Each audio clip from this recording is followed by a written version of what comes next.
राम सत्येंद्र शर्मा, बंगला number 40, cantonment Varanasi, छावनी नागरिक गण संगठन से है।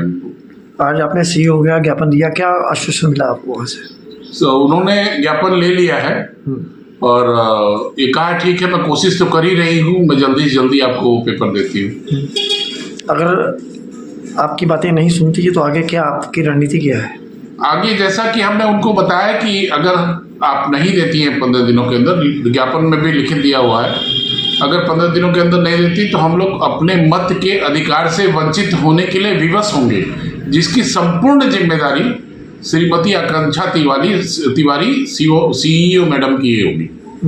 कितनी बार आप लोगों ने एप्लीकेशन दिया उनको, कितनी बार आश्वासन मिला? एप्लीकेशन भाई साहब अभी तक में हम लोगों ने इंडिविजुअली तो कम से कम 50 होंगे, लेकिन संगठन की तरफ से अभी तक हम लोगों ने कम से कम 7-8 एप्लीकेशन दे चुके हैं।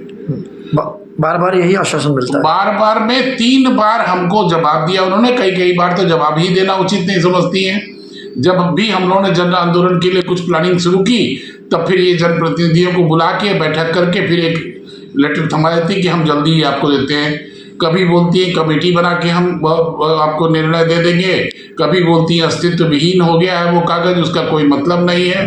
फिर हम लोगों ने बोला कि अस्तित्व विहीन अगर हो गया है, आपके लिए अस्तित्व विहीन होगा, हमारे लिए बहुत वैल्यूएबल है, आप हमें दे दीजिए, लेकिन उसके लिए भी तैयार नहीं है। फिर आखिर में इन्होंने बोला कि हमने डिस्ट्रॉय कर दिया है।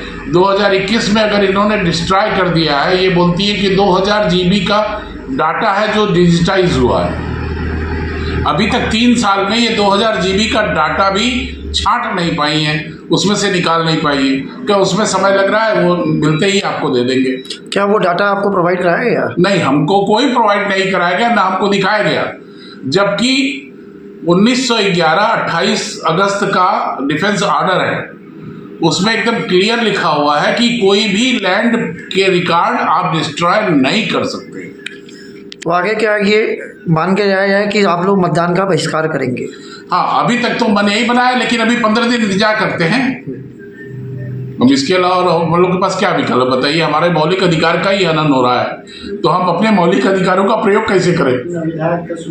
जितना विधायक जी भी, उन्होंने भी बोला, उनका भी नहीं सुन रही है, किसी जनप्रतिनिधि का नहीं सुन रही है।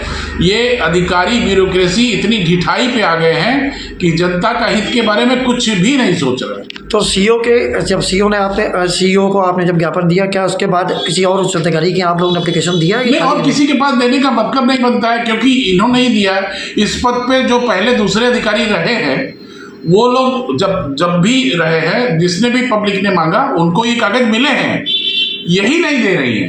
ये वर्तमान अधिकारी सीईओ जो है ये नहीं दे रही। कारण क्या है इसका? कारण हमें समझ में नहीं आता। जब दूसरे अधिकारी दे सकते हैं तो ये क्यों नहीं दे रही, ये आपको भी नहीं समझ में आया।